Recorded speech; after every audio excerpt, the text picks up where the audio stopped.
Hello and welcome to another episode of Fastpitch Focus, where we take a closer look at South Dakota high school softball. Last Tuesday, we had the first ever SoDak 16 tournaments in Class AA, A, and B to decide who gets to go to the state tournament.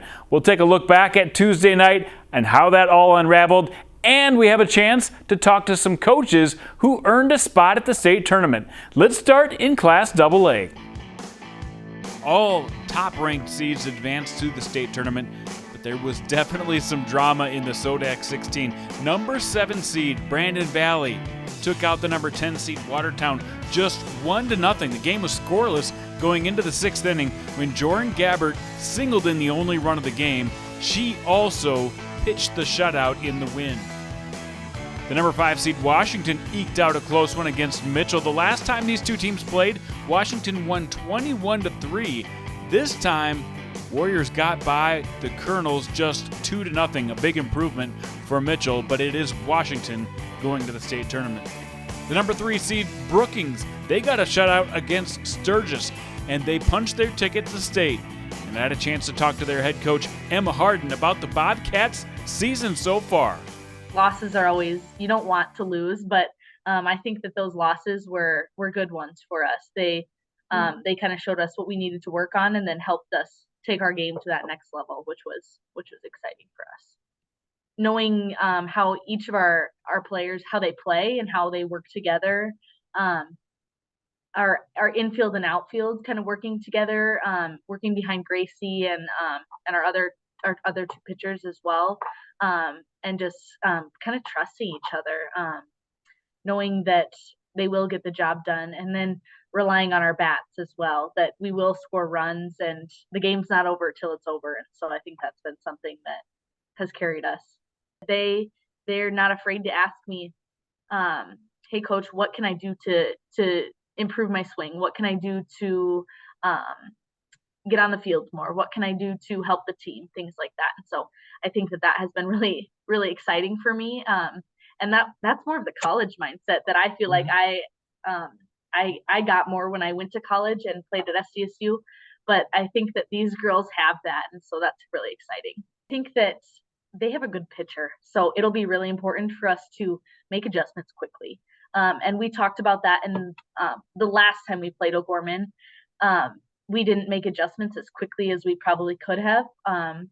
And so I always tell the girls that the team that wins the game is the team that plays solid defense, has a solid offense, and then the team that can make adjustments quickly so that they don't have to make adjustments anymore. So maybe it's up to bat. You make an adjustment for one at bat, and then the next at bat you'll feel more settled in. And so we've been talking about that a little bit, and we'll work on that. We have a long time before we head down to Aberdeen, so we'll have some time to work on some things, so that will be important for us. So there's a look at your bracket. We are set for next Thursday in Aberdeen. Some very intriguing matchups that we will dig into a little closer and a little more in depth next week. Let's move to Class A. There was a little more drama in this class. 3 seed upsets in the SoDak 16. The biggest upset was Lennox, getting the 3-1 win over Winter.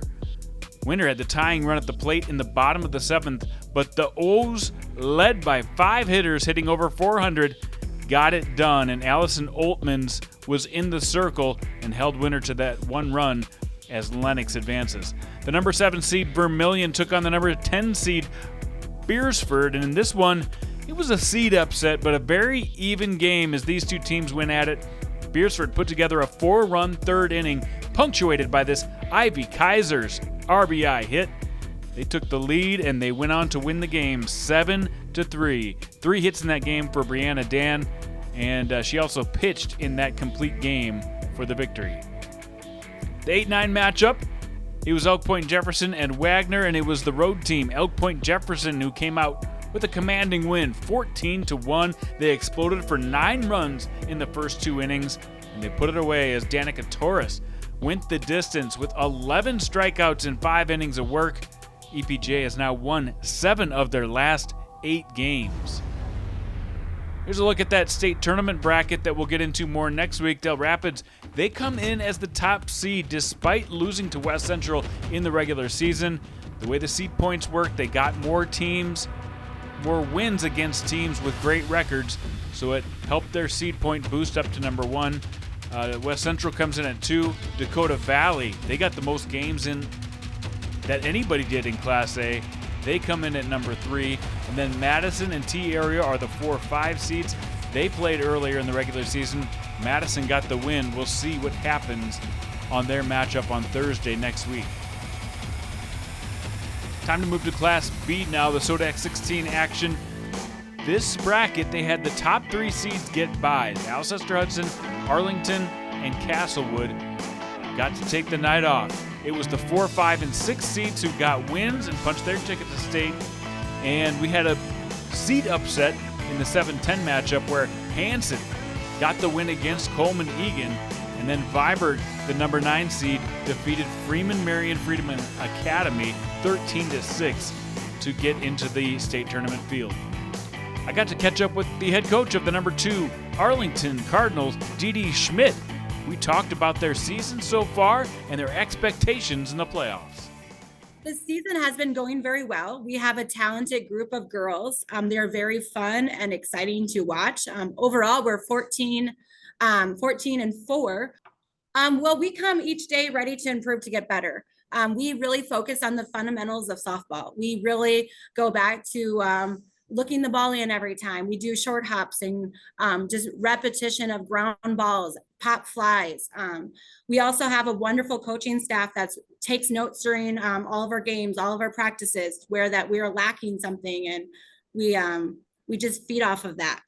Like I said, from the first day that we came out, it's a team sport.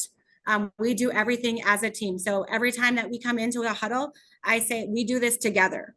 So it's like, I want to call out the individuals, but right. It's a team thing. We have a very solid infield.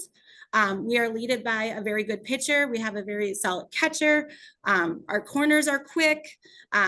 Our shortstop, she can track down any ball that is from left to right to her.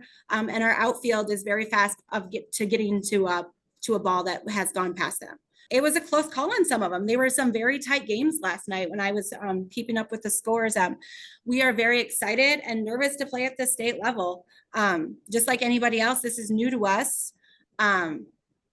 We have our goals set high, but we are going to take it one game at a time. That's all we can do, and that's all we can hope for. And hopefully that it's the outcome that we have been working on for all season.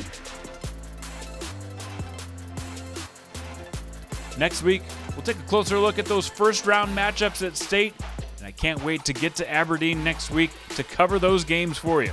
We'll see you soon.